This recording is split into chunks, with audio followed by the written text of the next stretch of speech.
Ladies and gentlemen, welcome to the MTB Podcast, episode 80, presented and hosted by Worldwide Cyclery. I am Jeff. I'm Jared. And I'm Liam. Today we are going to talk about all sorts of various mountain bike things, as always. For example, bike sizing, the variance between brands, personal preferences, etc. Then we're going to talk about tire casings. We talk a ton about tires, but casings is a topic that often gets glossed over and is a bit confusing, so we're going to dig into that. We're going to talk about how to support kids riding and racing mountain bikes, suspension setup 101, fancy new bikes and parts, and then answer some listener questions. Let's go. Let's do it.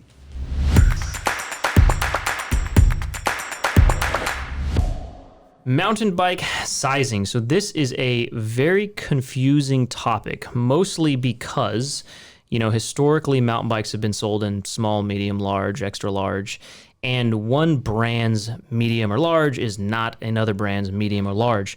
And then it got more complicated when people started getting really preferential and they just wanted a certain size and feel of a bike. And so they would say, the brands might have advised you, hey, if you're this tall, you ride this bike. But someone's like, well, I'm this tall and I actually want that one because of X, Y, and Z.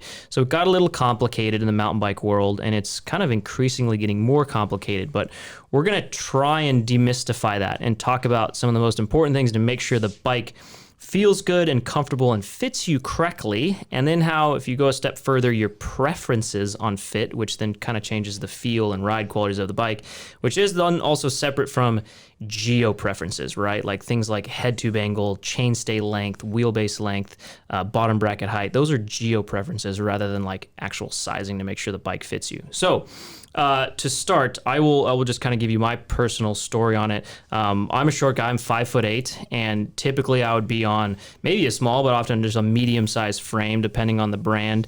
And in the early years when I came from mostly riding BMX bikes, I actually liked riding size small mountain bikes.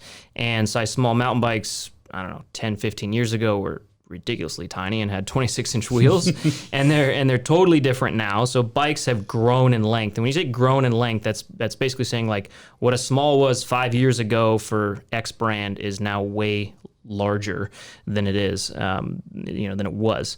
So I used to like riding size small mountain bikes because I liked how they felt more like BMX bikes. The reach was really short, and they were just like tight and snappy feeling. Then as I started getting into racing more and, realizing that a larger bike had a bigger wheelbase just by the nature of it, and the longer wheelbase was more stable at speed, I started having a preference for that. All of this kind of came to a head in, it was like 4 years ago. I had a Yeti SB 4.5, so it's a 4.5-inch travel, 29-inch wheeled trail bike, and I actually cut the seat tube on it. It's a carbon fiber bike, $3,500 frame, and I took a Dremel to the seat tube because I wanted to ride the Geo and the size of the XL, but I was too short to fit the correct size dropper post with how huge the seat tube actually was on the XL. So I cut the thing, and it was a total disaster. We made a YouTube video about it, and it was like the video that basically sort of launched the popularity of our YouTube channel. And I said in the video, don't ever do that. I'll never do it again. Void your warranty. Not a good idea. Although it was fun and I had a good time, I ended up with like a mountain of carbon fiber dust in my hair after that and wasted an entire Sunday in the shop by myself doing that. So, and since then, it was almost ironic because the following years after that, every single bike brand started making their seat tubes shorter so that you could fit a longer travel dropper post, or if you wanted to size up, because you preferred that feel, then you could still fit the correct size dropper, and preventing the entire problem that I had with that Yeti. So for me now, I kind of know when I look at a geo chart on a bike, like I know what reach I want, right? So reach is a little hard to explain without seeing an image, but it's basically the size of that bike when you're in the standing position, which obviously your stack height and your stem length affect that too, but that's a lot more easily adjustable than the frame, of course. So reach is a huge one, and then that's the standing one, and then seated, climbing, the seat tube angle. So over the years, I've kind of figured out like, hey, I prefer basically a 470 millimeter reach for myself. And I like that. And like, if I'm on a bike with that size, that usually ends up being a large most of the time, depending on the brand. I enjoy that feel and like that bike. And it's different for everyone. So it gets a little confusing. Liam, what are your preferences on like size and where you feel comfortable now versus how did it evolve, right? Like when you were a novice in the sport, how did you sort of learn about sizing, and then how did like your sort of mentality towards sizing evolve as you like started riding and racing mountain bikes more and more? So ours kind of similar, and I came from BMX. So when I first started riding mountain bikes, I really liked that smaller, snappier feel. And then I actually started racing cross country, and I was about 5'9" when I started. I'm like a lanky 5'11" now. And I would size down on the cross country race bikes to get more like of an aggressive position. So I'd ride mediums. Yeah. Even though I kind of was on that teeter of a medium large. And then once I kind of stopped racing, started working for Worldwide, I got a medium SB 5.5 for my first like kind of trail bike. And I got medium because that's what I always rode. And I thought it was fine, and it jumped fun and everything. And then after that, I think after talking to you and everything and kind of getting, a little bit more like just nerded out on geometry, I rode a large 4.5, and I was faster and more comfortable on that large than I was on that medium, even though it had less travel. So then as things kind of evolved, I kind of found I'm 5'11", where Jeff's 5'8", and I also like around a 465 to 470 mil reach. So, which happens to be about a large on most bikes. On my Mondraker, that was a medium. And again, the small, medium, large on everyone's bikes are different. Yeah, Mondraker by nature is an outlier of a brand. Yeah, like, they're known for having really long everything. Yeah, they kind of started this super long forward geometry, as they call it. So yeah, now I'm kind of found like balanced in that 470, 465 mil reach. And that's where I'm kind of got a sweet spot for both feeling comfortable. Yeah, feeling comfortable, both seated and standing position, and kind of where I like it. And I'll mess with stem length a little bit. I run longer stems than Jeff does too. So I'm about a 40 to 50 mil stem, where Jeff is like a 32 to 35. Yeah. So yeah, and I think the common theme you'll hear from all of us in this is just comfortability, right? Like when you're comfortable on your bike, it feels like it should, it behaves like it should, like you feel good on it. No matter what size it is, like if you're comfortable on it, you're going to ride good and have a good ride and feel confident and likely ride faster than if you're uncomfortable. And same thing with being clipped in or being on flats. Like whatever you feel comfortable on is going to be better for you. So don't like force yourself into riding a bike too long or too short if it's uncomfortable, just because like your riding buddy was like, yeah, the longer wheelbase on the XL is way better. You're 5'6", just buy it. Like, it doesn't really work like that. So being comfortable on the bike is going to be the key thing there. I don't know. So Jared, what are your thoughts on the whole thing? Yeah, I mean, I pretty much like Liam am a large on, I guess, typically like I'm a large on most bikes, 5'11" as well. Like I'm super comfortable on my large Yeti SB150, but I do like to run a shorter stem, like 32 mil stem. Like if I run the stock stem, I feel like I'm a little bit stretched out. Kind of like how I felt on the Salsa Blackthorn. Like that was a super long bike. Yeah, those were larges that we had as demos, right? Yeah, those were really long. It was like 480 reach with 50 mil stems. Yeah, so outlier of a large. Totally. And like kind of similar to the Mondraker F Podium I had too. Like that bike had a super long reach, super long stem, but yeah, shorter stem on there, like felt more comfortable. But yeah, typically I'm a large, most bikes, like I kind of like that 470 to 480 reach. Yeah. And definitely prefer a steeper seat tube angle. When I just do not like when the seat tube is super slack and I feel like I'm like pedaling over the back tire. Like I do not like that. Definitely prefer a shorter, shorter reach or like, Yeah, so that's kind of the next thing, right? Is, reach is huge, and then seat-tube angle. So seat-tube angle is another one of those things that was largely ignored or unnoticed for quite a long time, and then there's these like various things on bikes that sort of become popular, right? Like brands talk about them more, people talk about them more, and they just trend. And it's like, at one point it was chainstay length was like this big topic. And then, it was head tube angle, then it was chainstay length, then it was reach, then it was seat tube angle is probably like the latest big sizing situation everyone's talking about. And why that makes such a difference, which, correct me if I'm wrong, Lee, it makes way more of a difference the taller you are, correct? Because Correct. that angle is coming basically from the bottom bracket sort of towards the rear wheel, and the taller you are, the higher your butt is going to be from that bottom bracket,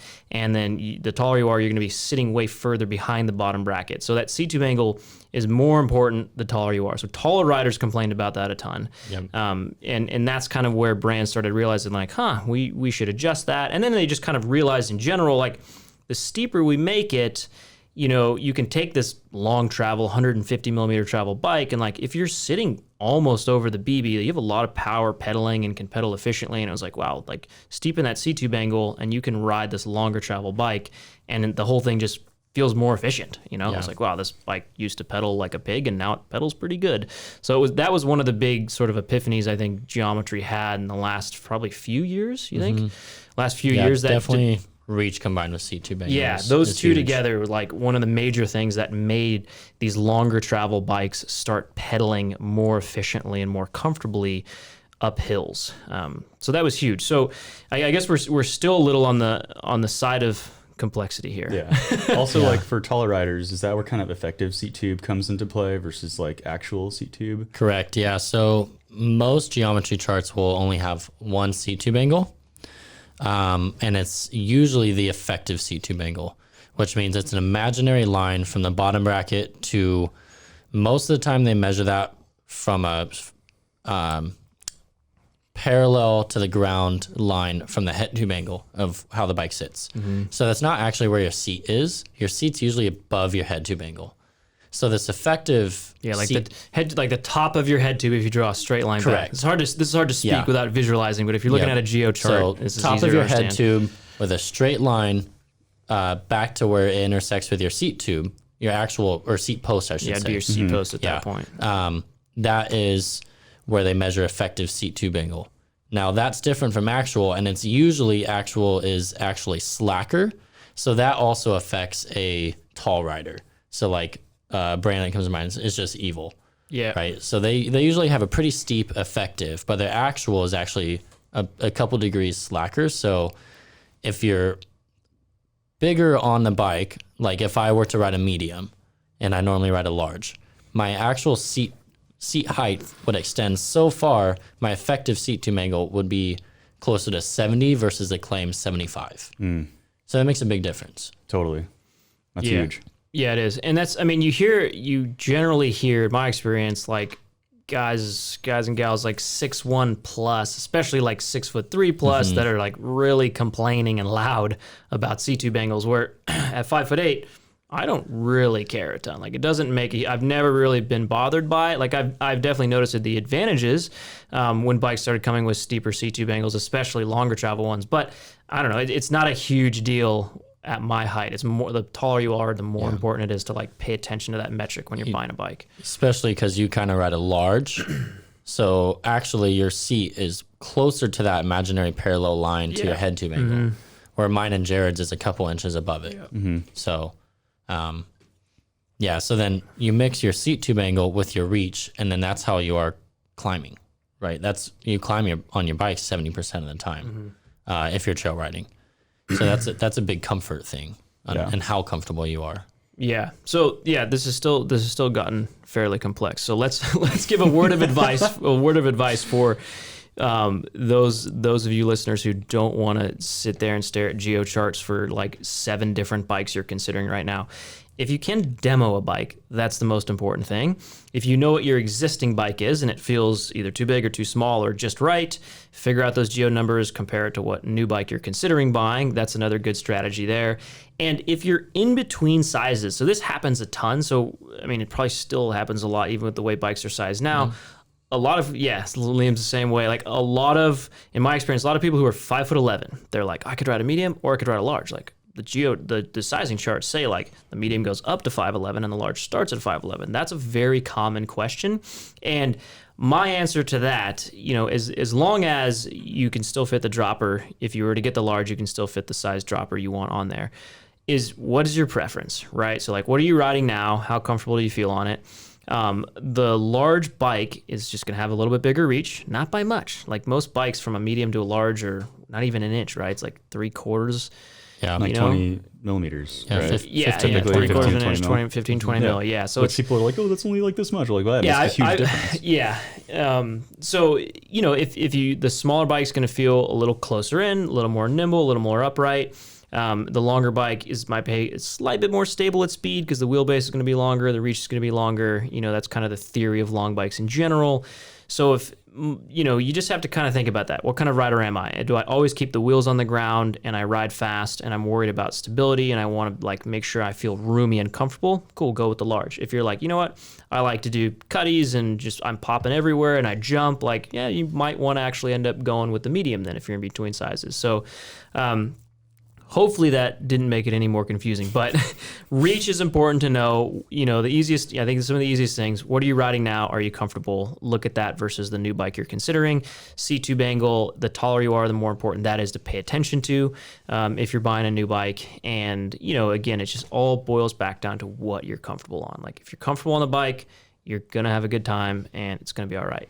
So, and don't be shy and afraid if you're short and you want to ride a long bike because you just really prefer the wheelbase, or if you're tall and you're like, I just really want it to feel like a BMX bike. Like that's fine too. Like it might be a little bit of an outlier, but you know, don't be shy about that. Like everyone has different sizing preferences on bikes, and that's just the way the bike world goes. So yeah, interesting stuff. Any last thoughts? Demo as many bikes as you can. Yeah, that helps. Not that we live in an environment where you can demo a lot of bikes, but it's coming back a little bit. So if you can demo more bikes or even ride your buddy's bike, and then just, I don't know, just paying attention to it. You know, what reaches on this? What C-tube is it? I rode it. I felt X, you know, versus Y. You know, just take those notes down. So there you go. That hopefully helped you guys on bike sizing. And now, a word from our sponsors.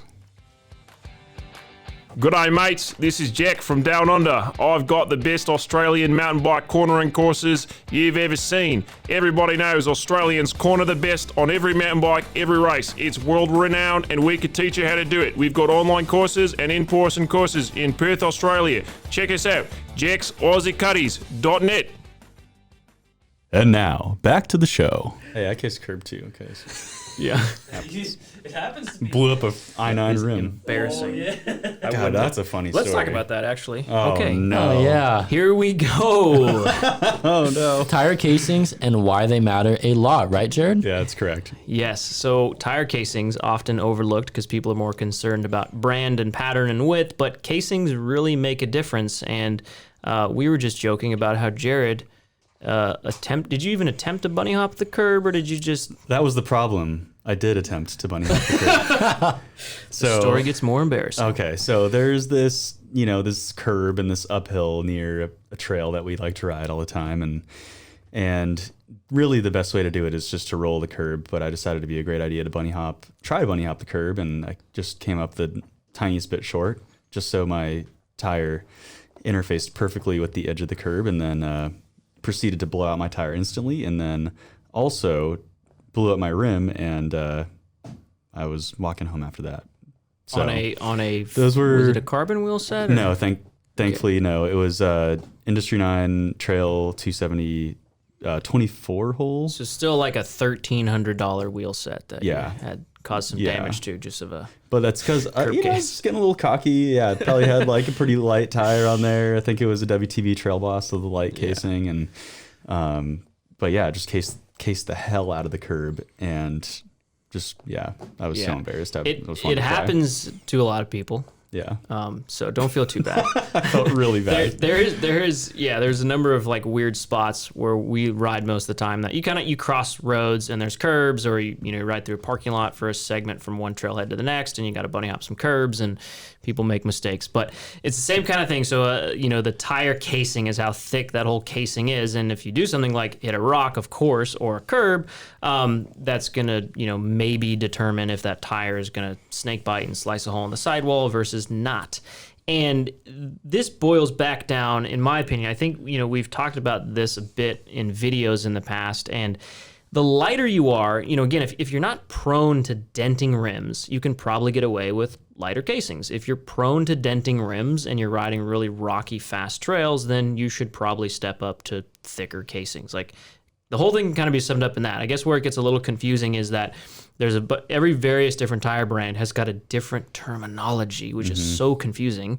to try and explain to you which casing is really heavy and which casing is really light. And there's so many variations that it gets really complicated. So like for myself, I'm mostly always riding Maxxis tires, and EXO casing is just what I like. Like 150 pounds, 5'8", not a big guy.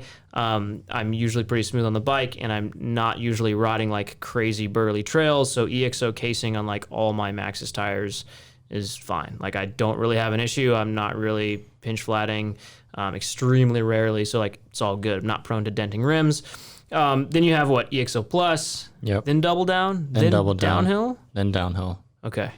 And that's Maxxis. So, and that's the order of, lightest. Lightness. Well, I guess we were talking, there is something actually lighter than EXO, but it almost doesn't exist, right? Yeah, like old school Icons has like a non-EXO like really lightweight, like 2.1 with cross-country tires you could get with like a non-EXO casing, but I think they might not even be tubeless ready at that point. But so yeah, every brand's got a different sort of terminology for the casings. And then, so Jared, your experience, you mentioned you recently are running thicker casing now because of why, and tell us that story. Well, yeah, now I'm running double down Aggressor 2.5, 29 by 2.5 in the rear on my SB150, and EXO Plus Assegai 29 by 2.5 in the front. And I just wanted to be able to run a little bit lower pressure and not have to worry so much about blowing up my wheels, and just kind of push it on the trail a little bit more, because I just kind of realized like I was holding myself back because I felt like I was going to just blow up my wheels if I pushed it a little bit harder. Yeah, that's not a good feeling. No. If you're holding yourself back because you're worried about breaking your bike, you're riding the wrong bike and or on the wrong trail, all of the above. So I'm like, well, yeah, my bike can definitely handle more than what my, wheels, like the check that those wheels can cash. Yeah, I needed to step up the casing. So yeah, double down and EXO Plus. So I might take a page out of Liam's book eventually and do like double down DH casing, like if I really just want to go to the extreme. But yeah, I'm really stoked with how it is. I just like love the feeling of having that like insurance policy for my wheels. Yeah, makes sense. So Liam, you're doing downhill casing in the back and double down in the front? Currently, because double downs are a little hard to get. Yeah. But normally I'd run a double down. And that's like two reasons. One, for the protection and for hitting rocks and everything. I tend to ride sometimes a little bit more like remote trails, or I'll go on trips. And the last thing I want to do is have a tire issue because I was saving 100 grams on a 32-pound bike. I would be the guy to take a risk like that. And when we went to Moab, I secretly put EXO Plus on your bike just to make sure I didn't have to fix your tires. Yeah, that's true. Yeah, because I mean that's like one of those trips where, I was running carbon rims, the NV wheels, the AM30s, and then it was like, we're going to Moab, super rocky. We're going to be long ways away from, because that's the thing with casings, right? Like if you're running tubeless and you actually snake bite that thing, you might like obliterate the tire entirely. Yeah. And if you do that and you're 20 miles away from anything else, or even you're on a trip and you don't have a spare tire, then it's like, now you got to go buy a whole new tire, and tires are expensive. So, I don't know. For me, like all my local stuff, I'm just always EXO is fine. Yeah. But yeah, if I'm taking trips, EXO Plus is probably a safer bet, especially if it's a place like Moab where it's just super rocky. Yeah. So I like the double downs and downhill casing. On top of that, they also make them in a little bit softer rubber for Maxxis, which is great. And they make a Max Grip versus Max Terra. That's true. That's cool. And also, you just get a really good feel. Like, it's a different feel going to a thicker casing on a trail bike. You feel pretty invincible, and now my bike is definitely better than I am. It's a good feeling. Yeah. So, and I'm a lightweight rider though too. So I'm only 150 pounds, but I find that a thicker casing allows me to ride to my actual potential, and I can just like take stupid lines without the risk of walking out like 10 miles. Yeah. No, I mean that's definitely a good theory on it. And I mean, I always tell people, like, if you're prone to denting rims, or if you just are constantly having problems like slashing your tires open because you're hitting them on rocks really hard, like step up your casings.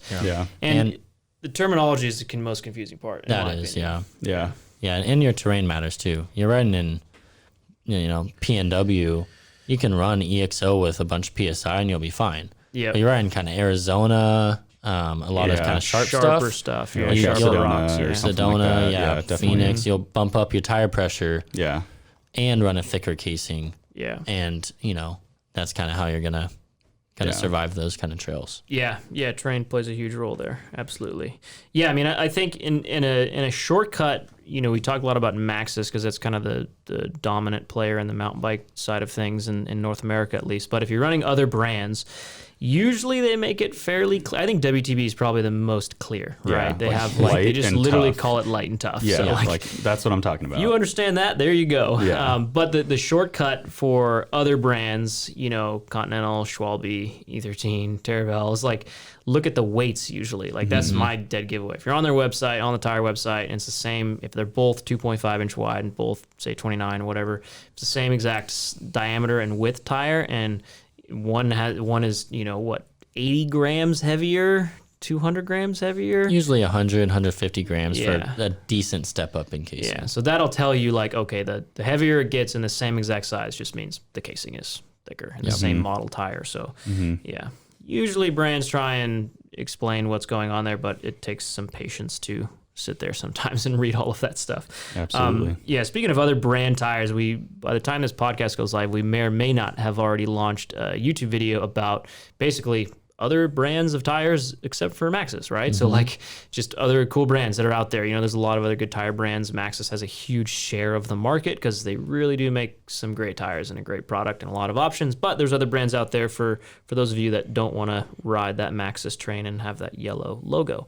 So anyways, if you're interested in that, check that out. But good luck figuring out the tire casing terminology per brand and memorizing it. And that's Tire Casings. And now, a word from our sponsors. Looking for the best chain lube in the universe? Look no further than my very own Charlie's Chain Treatment for 13-speed gearbox drivetrains only. My lube will leave your chain better than new and will leave competitors in the dust. Lather on and have the riding experience of a lifetime. And now, back to the show. Okay, next topic here, how to support kids riding and racing mountain bikes and suspension setup 101. So, how to support kids riding and racing mountain bikes. I just wanted to basically mention two things. One, NICA, National Interscholastic Cycling Association, which is bringing mountain bike racing to high schools all over the country, which is an incredible organization that we've donated a lot to and really enjoy. And then I also wanted to mention Grow Cycling Foundation. Do you remember what they do, Jared? You had it memorized at one point. Oh my gosh, you're putting me on the spot here. It's promoting education, access, and opportunities that increase diversity and inclusion in cycling. So it's a nonprofit run by one of our good friends, Elliot Jackson. I can't say the word Jackson. You can't. Dude. No. Why do I mess that up all the time? Jackson. Elliot Jackson. Incredible dude. Anyways, check out Grow Cycling Foundation if you're looking to donate to some nonprofits that support kids riding bikes and making the bike industry a better place. Check that out. I also wanted to shamelessly plug the new thing that we invented here internally at Worldwide called Worldwide Cyclery Staff Miles for NICA. That's right. That was good. Thank you. Where basically Worldwide Cyclery will make donations to NICA on a quarterly basis on behalf of how many miles our staff records on Strava. Mm-hmm. So we will donate $1 for every mile ridden from miles 1 to 100, 50 cents for every mile ridden miles 101 to 999, and 25 cents for every mile ridden 1,000 plus. That's on an annual basis, and we make those donations quarterly. So just another fun thing that we're doing to support NICA and give our staff motivation to ride bikes more. And if you want to check it out, go to our website in the footer. The information's right there, as well as a link to the Strava clubs, and you can see how much we've all ridden. Liam, what are you at for the year? Do you know?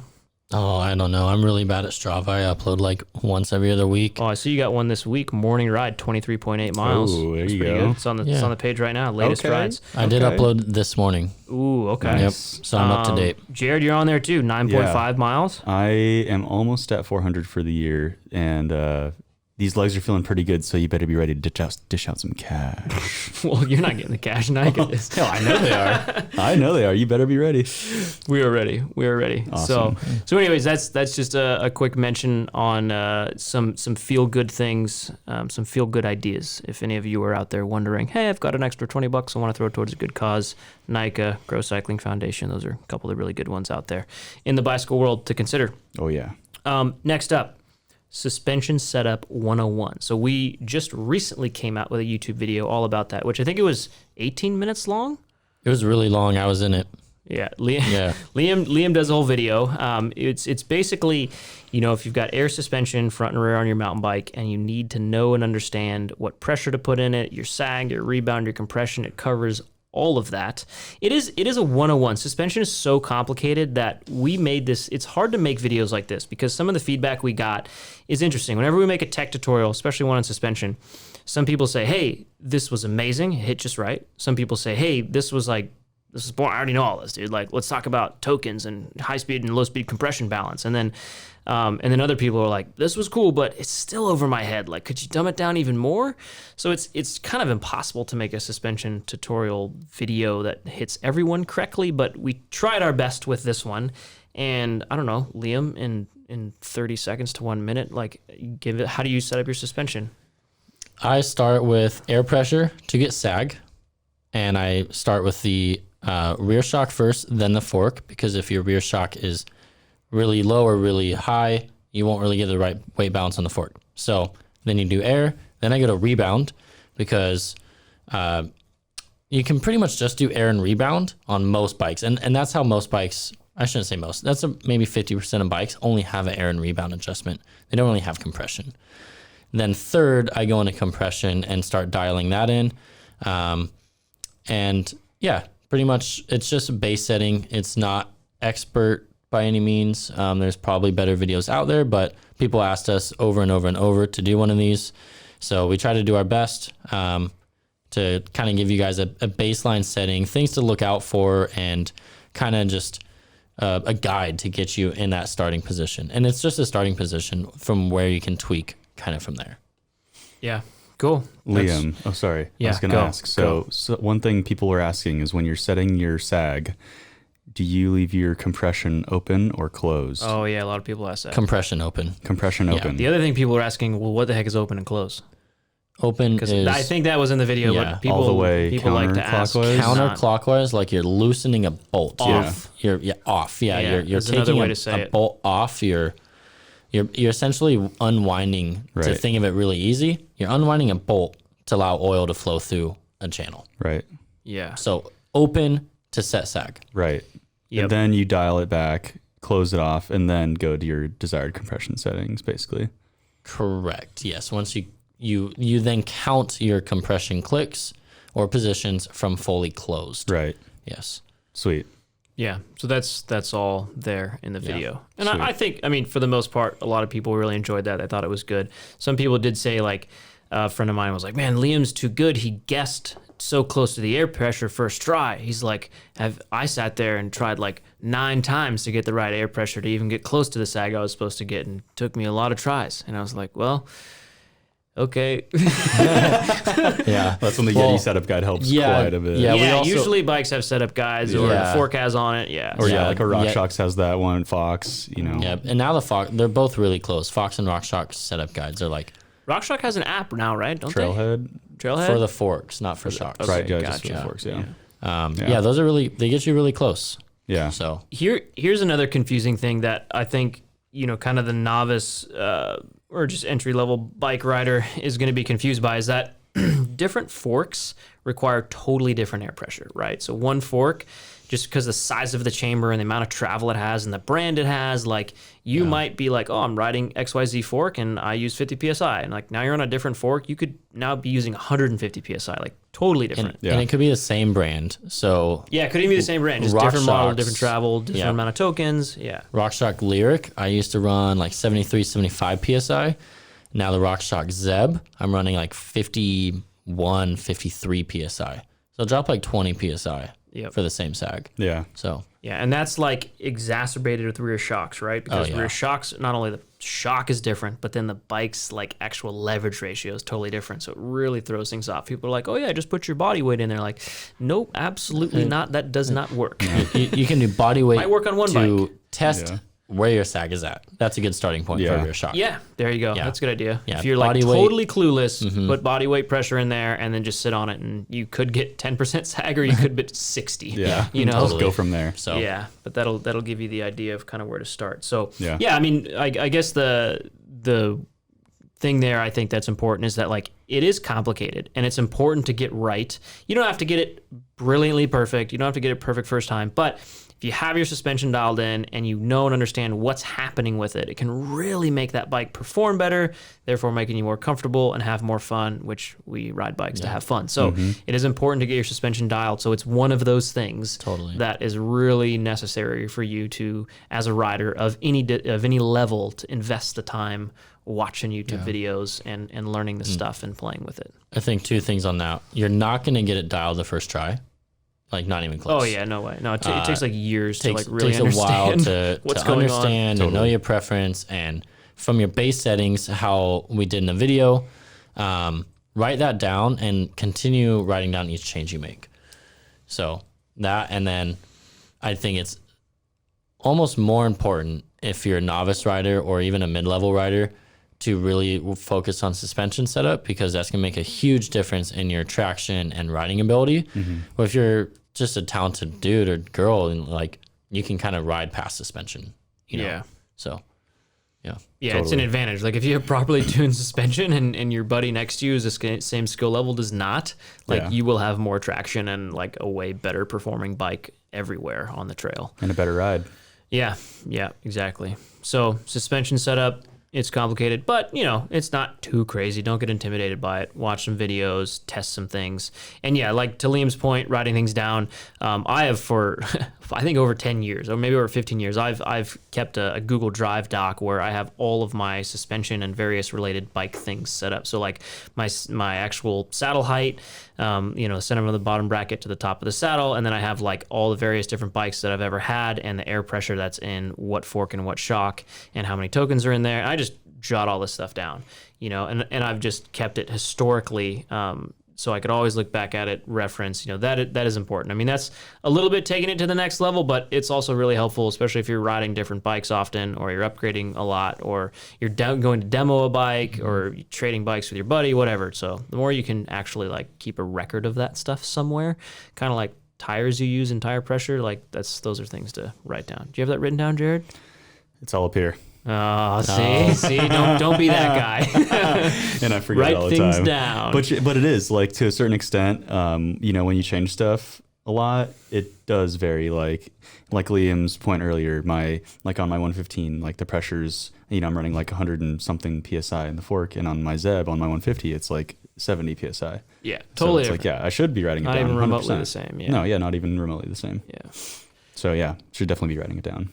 Write it down, Jared. I'll write it down. And you too, listeners, write it down. Write it down. And now, a word from our sponsors. Hey, this is Norman from Sramino 14-Speed Drivetrains, live on Kickstarter right now and appearing on Shark Tank March 12th. We are developing the world's first 14-speed drivetrain that's going to be absolutely amazing with 140% gear range. It only fits on Super Boost Plus hubs. Check us out now on Kickstarter and make sure to tune into Shark Tank March 12th. And now, back to the show. Fancy new bikes and parts. Fancy. Got a few interesting things to talk about here that, new stuff. DT Swiss limited edition oil slick 240 EXP hubs. Oh! Man, those things look good. They made, 250 sets? Yes. No, they brought 250 sets in the USA. They made 1,000 worldwide. Wow. Okay. And they sold out in like an hour. They sold out so fast. Anyways, we're recording this on March 4th when they released them, and we actually worked with DT Swiss to build a gorgeous Uno Dash custom build. We made a YouTube video about it, so if you want to see one of the fanciest custom Uno Dashes, number 1 of 50 for 2021. Uno, the Spanish bike brand, only makes 50 bikes a year per model, handmade, hand-laid up carbon in their factory in Spain. And we got number 1. We got number 1. The creme de la creme, isn't that right? The creme de la creme. But isn't that French? That's French. Oh, well, that's French. what I mean, you say. That's what you say. It is the creme de la creme. It is the creme de la creme. Even though that's a French saying, but it's a Spanish brand. Anyways, that bike was amazing. Check out that YouTube video. It has those hubs on it. They were gorgeous. They're oil slick. They were really cool. I mean, that was a limited edition thing they did with the oil slick, but it was more so to kind of talk about and promote the EXP. So if you ever have a DT Swiss hub, it likely has a ratchet system in it, and they've updated sort of the style, the design, reliability, precision, a few other things with that. All of that's included in that article we wrote on that, right? Accompanying the video. Yeah. Yep. Oh, yeah. So if you want to get nerdy about DT Swiss rear hubs and the new EXP ratchet drive system, hit our website and check that out. Or watch the YouTube video, and the link to the articles in the description, like all of our YouTube video descriptions. So that's some interesting, cool new stuff. And watch that video in private, just Pretty FYI. sweet. Oh yeah, it's intense. Yeah. It's like high-end bicycle, mountain bike fanciness. Next other cool new thing that came out, Maxxis new-ish tire, well, revised tire. They're Shorty. They came out with a Generation 2 or version 2. I don't know if they're calling it that. They are calling it the Gen 2 Shorty. Okay. Yeah. Gen 2 Shorty. So the Shorty is a classic mud spike from Maxxis. Not used often, but you see it a lot on like the World Cup circuit if you follow that. Yeah, probably people in Europe use it all the time, Yeah, or even the Northeast, people in anywhere Europe that and, rides yeah, mud. Northeast, Yeah, even mud-ish. PNW probably. But yeah, it's definitely a specialty tire. So they redesigned that. I don't know how long the original Shorty's been. Long time. A long time. Yeah. Same design. Since I can remember. It works. Years. They revised this. Pretty much they narrowed the casing down a little bit to 2.4. Give them a little bit more clearance, and a smaller casing kind of helps like cut through the mud better. And a little bit different, slight tread pattern difference with more siping. To clear mud. To clear mud and to grip if once you get out of the mud on roots and rocks, you need the rubber and the knobs to conform, hence the more siping. Yeah. So if you ride in very moist, muddy-ish conditions, check out that new Maxxis Shorty. And Liam was mentioning that people actually use that tire in ultra powdery, dusty stuff. Is that real?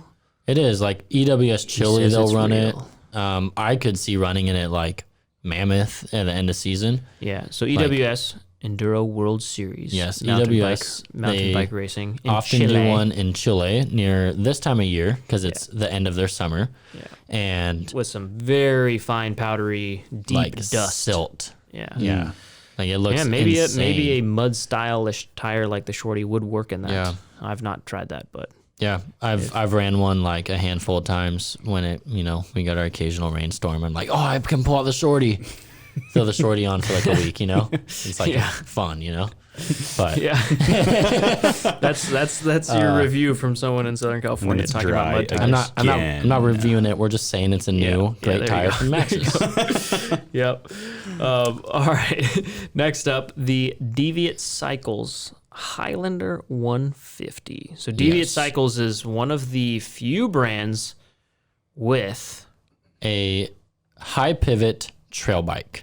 high pivot trail bike. High Not that many of pivot. those in existence. No, the two popular ones right now is the Deviate Highlander, and then Forbidden has two now, the Druid and the Dreadnought. I believe I said that correctly. You did. I think we talked about high pivot designs a bit on the last We episode. talked about right? the Dreadnought last episode. Yeah. And just high pivot designs in general. Yeah. Yeah, we So, That's correct. Yeah, Deviate has one. It looks really cool. They make a 140 mil travel and a 150 mil travel. Same frame, different links. It looks awesome. And yeah, those are gorgeous bikes. Yeah, I'm really, really curious to try one. I've never ridden a high pivot trail bike. And from what I hear, they have a different ride characteristic. So Yeah.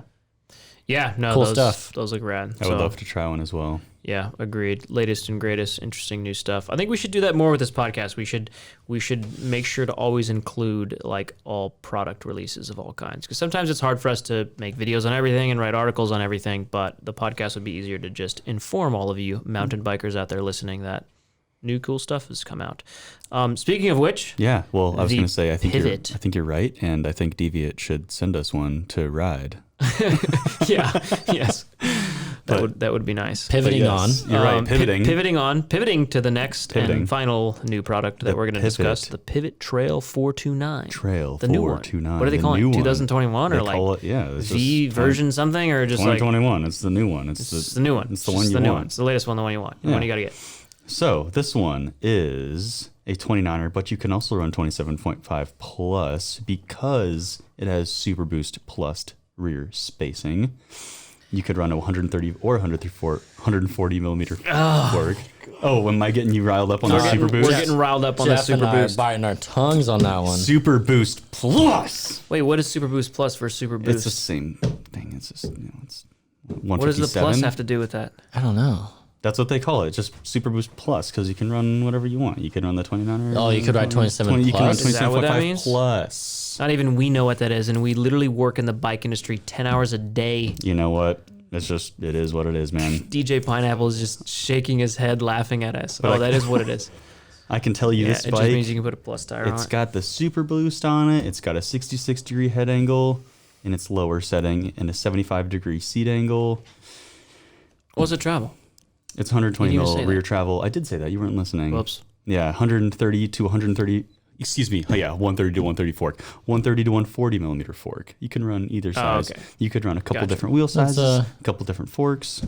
It's a good Yeah. trail bike. And It's a yeah, light it seems trail like a bike. pretty cool, fun trail bike. Like this would probably be a pretty fun bike for our area. Yeah, Yeah. I agree. Yeah. Or a lot of areas. General trail bike. General trail bike. One quiver, do it all. One bike, do it all. Yeah, I don't know about this. Would There's no do such, it there's no such all. thing as that. There's no such thing as that. Deviant it would do actually a says lot. that. Oh, they say do it all. Deviant says Ultimate One Bike Quiver just got bigger. Oh, well, see, there you go. Okay, this is a whole other podcast in itself to talk about that topic. I think so, that So we're even- just gonna have to move on. All right. That confirms the fact that we should get one here to try. All of the bikes. We should get all the bikes. Yeah, if you're just- listening and you have a bike, send it to us so we Yeah, can try it. everybody send us your Anything bikes. and everything. I don't care if it's a 2010 or a 2021. We just want to I wanna ride your it. bike. Yeah, That's all. please. Okay. That's This is- nicely, please. Yeah. Okay. Moving on. Listener questions. Moving on, listener questions. Do you see e-bikes outselling analog bikes? Liam? Yeah, normal bikes outselling, or e-bikes outselling normal bikes. Yeah. Yeah, I think he meant by analog bikes, non-e-bikes. Yes. Yeah. Jared is smirking and laughing and grinning, like gritting his teeth, because it's okay. Analog bikes, non-e-bikes, acoustic bikes. Acoustic. Yeah, well, Analog. that's another time we'll discuss whether you should call non-e-bikes anything other than just bikes. But Will they be digital bikes? do you think? Liam, do you think e-bikes will outsell regular bikes at any point? I do. Yeah, I think that they will. could be a while. It's tough though, because think about But if you look at specialized sales, and from what I hear, they're pretty much selling Levos equal with any other mountain bike. yeah, but you're still talking about okay. So I guess the question just needs a little more clarity, because if we're talking like full suspension mountain bikes, will e-bikes outsell regular bikes? That's true. That's probably going to happen Soon. before any other segment. Yeah. Right, and then followed up by that would be like commuter bikes, maybe. Yeah. Like higher end commuter bikes, like commuter bikes that are 500 plus. What about road bikes? I mean, it's gaining traction in the road. It is. I Like, just not saw nearly like it is in mountain. No, I just saw a couple like pros that are out riding, and you know their trainers or their friends or the dads have e-bikes to keep up with them on the road bike because they're pinning it. Mm-hmm. And there's even not training going on for like World Tour, where like ex pros were riding road e-bikes and basically like pulling the pros to train them. So, yeah. but that's very niche. That is niche. Yeah, I mean it's tough, right? I mean, I think in terms of like full suspension mountain bikes above $2,000, it's probably going to be the first category that e-bikes outsell regular bikes. If I were to predict it, I think it might happen in 5 years. I don't know. It's hard to say. I mean, they are gaining traction fast. I think in 3 years they'll be almost neck and neck. Yeah, it's tough. I mean, there's not like actual proper report data on that whole topic Yeah. anyway, so there's like no way we'll ever really know unless, a whole bunch of brands decide to disclose their, private numbers. The But big 3, big 5 dump that information. So we'll see. I don't know. It's interesting. But when you're talking all bikes in general, like there's a huge volume of bikes that sell in Target and Walmart and Toys R Us not Toys R Us. They went out of business, but department store bikes, right? Yeah. Bikes under $100. Yeah. Those are never going to, well, I shouldn't say never, but it's going to be a long time before those are electric. Yeah. What do you think, Jared? I think part of this could be potentially a generational thing. What if, maybe 10 or 15 years down the line, we're not really interested in this, like e-bikes, or like they don't kind of phase out a little bit. Like, I don't know. Could be a fad. Could be one of those things where people realize like the resale value is no good because the bike doesn't last more than 3 years because the motor and battery falls apart. I don't know. Yeah. Still a lot of unanswered questions in e-bikes, just like electric cars, right? 100%. I also don't think normal bikes are going anywhere, especially in the mountain bike segment. Like there's still a place for them, and like there's still places where you can't ride an e-bike. Yeah. So yeah, that's true. A lot of places. Yeah. Remember we when wouldn't even Moab, want we saw to. that? Like, yeah, Moab, Right? Sedona. I don't think you're supposed to ride an e-bike technically Right. there. Yeah, like Totally. says it on the things. And, Yeah. So I don't know. Still, could be a while, but could happen. Next question. I am 225 plus pounds plus gear. Is a Fox 36 better for me? I thought that was a 38. 36 or 38? you said 36. I don't remember what he asked, but I guess Here's it's my answer. better than what? Better than a better than what? 12.4? It's Yeah. it's a hard question to answer. Yeah. But in a lot of the video, we talked about the 38, and even versus the 36. Like 38's for a select few people, in my opinion. You have to be going really fast and/or be like a pretty big rider to really notice the overall benefits of how much stiffer that is versus a 36 or versus any other fork that isn't a 38 mil stanchion. Or you fork, could do right? Lyric versus Zeb. Yeah. Yeah. I mean, I'll say the first time I rode a 38, I could immediately tell the difference. I'm almost 200 pounds, like between 190 to 200 with gear.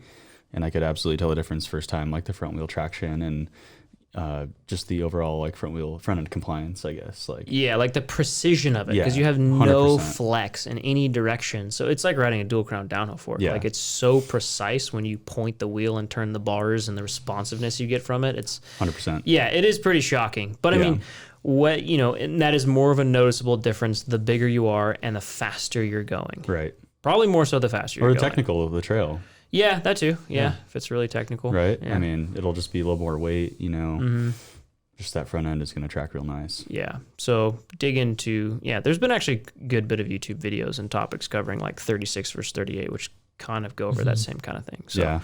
there you go, sir. Next question is, how long do you think it will take if I order something? Well, this is a challenging thing in the bike industry right now because the whole industry was just experienced extreme consumer demand throughout 2020. That depleted inventory really quick. That's been discussed a million times by us and a ton of other people in the industry. And it's left us in a position in early 2021 where a lot of product is out of stock. And there's also just a lot of demand still, because a lot of people ride and a lot more people picked up the sport because it's just a good, fun, socially distant thing to do. Where that's put the whole industry, us included as like a large e-commerce retailer and, 3 local stores, inventory is harder to come by. It comes in small batches, and the brands and the distributors are trying their best to distribute sort of a nice portion to every retailer, right? And that means that nobody's really getting a lot of anything. So if you're waiting on something and some retailer of any retailer gets something, it might be gone really fast because they didn't get a lot of it. So it has been going fast. Yeah, it has been going fast. So act fast. And I mean, on our website in particular, if it says, add to cart and you can check out and do that whole normal process, then you got like a 99.9% chance of like, we got it, we're going to ship it out. There's these very rare scenarios where we will accidentally oversell something because 2 people will buy it simultaneously, or someone will buy it in the store or on eBay and also on the website in like the same 10-second period, and then you get what we call an oversell, and we'll immediately contact you and give you your money back and apologize. That's very rare, but it is happening much more now to everyone, us included, to everyone in anything e-commerce, especially the bicycle industry. Oh yeah. So be prepared and just thoughtful of that. And, you know, we have a thing on our website where if a product's out of stock, you can drop your email and get notified when it comes back. When you get that email, act immediately, or you might not get it, depending on how popular it is. So that's what's going on there. But, you know, we're working around it as absolute best we can. And again, if it says add to cart, you know, you got like a 99.9% chance that like you're good. It's going to ship out. Everything's going to be normal. Small percentage is going to be an oversell. And there's a higher percentage it's just going to say out of stock, drop your email. So Jared deals with that stuff a lot. He actually answers phones and emails, customer support here. So if you want to pick his brain more on that, hit him up at Please Jared do. Bierman on Instagram. Oh yeah. Or Jared at worldwidecyclery.com. So I don't know. I wanted to answer that question because this is a challenging topic that we're trying to communicate on more. So everyone who is a consumer like you guys listening that are riding bikes and buying bikes and parts and everything know what's happening to everyone in the industry and the influx of demand that sort of we're all dealing with as manufacturers and retailers and the such. Next question. Why did you open up a shop in Lancaster? So Lancaster is in Pennsylvania. It's on the East Coast. We're originally from Southern California, a bit north of LA. Most of our sales, as probably everyone listening that's familiar with us, are online, and we ship all over the country, all over the world. And a lot of that goes to the eastern half of the U.S. So for us, it was just a logistics play. We wanted to be able to ship things to everyone on the eastern half of the U.S. faster. So we opened up a store in Lancaster, Pennsylvania. Then we opened up another one in Reno, Nevada. Once again, being closer to all these brands and distributors, it's all shipping time. We know everyone, including us, when you buy something on the internet, you want it fast. So we're trying to meet that demand from everyone and create a great customer experience. I like those two questions because they're very business related and nerdy and, nerdy business wise. Now let's do a bike nerd question real quick. Do you think electric suspension like Fox Live Valve will be the next standard? Liam, Jared, answer this. I guess I'll go first. It's hard to see that in the future, like 10 years from now, this would be something like a standard, just due to how much it would cost to like implement this into basically every single bike. I think it'll be more common on higher end bikes for sure. Like, you know, right now you can only really get them on like 3 or 4 models at all. Like the bike actually the frame has to be designed for the mounting, like how everything is mounted to the frame. Yeah. So do I think it'll be the next standard? No. Do I think it'll be more common? Yes. From what I've heard, like, yeah, it works really well, but it might not be for everybody. So I guess that's my take on it. Yeah. Liam? Yeah, pretty similar to what Jared said. I think it'll be more of a standard on a very high-end, mid to low travel bike. Take that Pivot 429, for instance. Mm-hmm. Pivot is actually one of the brands, I believe, speccing their bikes with Live Valve already. Yep. Yeah, it is. So, yeah, like a full-blown cross-country race bike, a lightweight trail bike, something around the 120, 130 mile travel. I think it's great, and I do think it will catch on, especially once they figure out the quirks, and as iterations come, it gets cheaper and cheaper. It'll work its way down. I believe it's still like pretty darn expensive. To get on it. I think it's like $2,000 maybe for the. Yeah, so add that just on to have that just for the fork and shock. over the normal stuff, which is already so really add good. that on an $8,000 bike. You're at 10 plus. Yeah.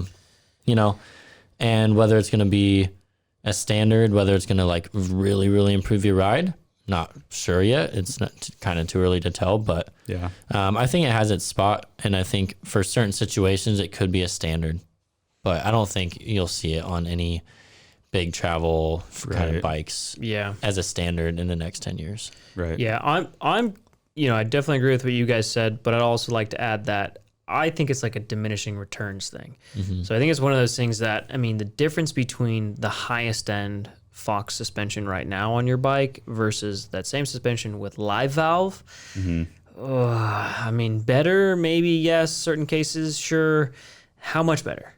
$2,000 better? Yeah. I don't know. To me, it's like, I always talk about the innovation plateau. I think mountain bikes are so good. It's going to be really hard for them to get, significantly better, I think that's a very negligible step. Yeah, that's a very negligible gain, and it's really expensive. Kind of reminds me of the Trust fork, right? The Trust message, Trust performance. So if everyone remembers that, it was that linkage fork that got really big, and it was very incredibly, it worked good. Like I personally, like I said in the video, you know, I talked a lot about it. I think it's better. Like I think it was the best fork I'd ridden, but it had some, you know, it was heavier. And at least at that version of it, Trust Performance is unfortunately no longer in business. But I thought given the cost, it just wasn't worth, like, you know, it was like one of those things like, it's 5% better, but it's like 200% more expensive. Like, I don't think companies like, I don't know if that's a sustainable business strategy per se. It's hard to justify as a consumer. It's very hard to justify. Yeah, which is, you know, Trust obviously is no longer here. Fox is in a very different situation. They're a multi-million-dollar company experimenting. Yeah, they can afford to take a gamble like this. Touching back on Live Valve, I think back to, you know, 5-8 years ago where like remote lockouts were much more common on bikes because they kind of needed it. Now they've kind of developed suspension. It works so well now. Right. You don't really need it in a small travel bike. Yeah. So it's kind of like one of those things is like, it was Live Valve just fixing an issue that might get figured out soon. Yeah. True. You know? Yeah. So I would like, if you look 10 years out, I would go totally 50-50 on whether that electric suspension even exists. Yeah. Like, now I don't know if it even will, but it could. But I wouldn't give it odds that it will. I'd give I it could 50-50. see some electronic lockouts. Yeah. Yeah, I mean, that's kind of wireless, always been around and will always make sense for Like your certain brain. things. Like, Yeah. but that also I mean, brings like a up reverb axis, but Yeah. it locks your rear shock out Yeah. Yeah.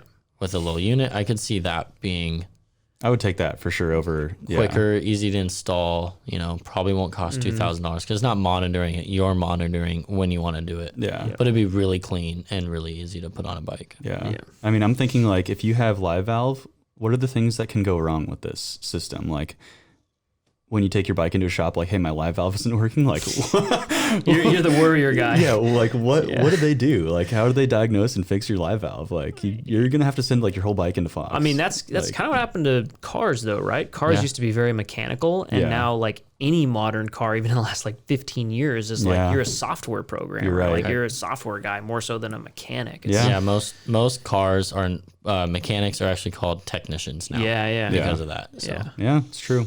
Yeah. Oh, might happen with bikes, with e-bikes, and this. Who knows? True.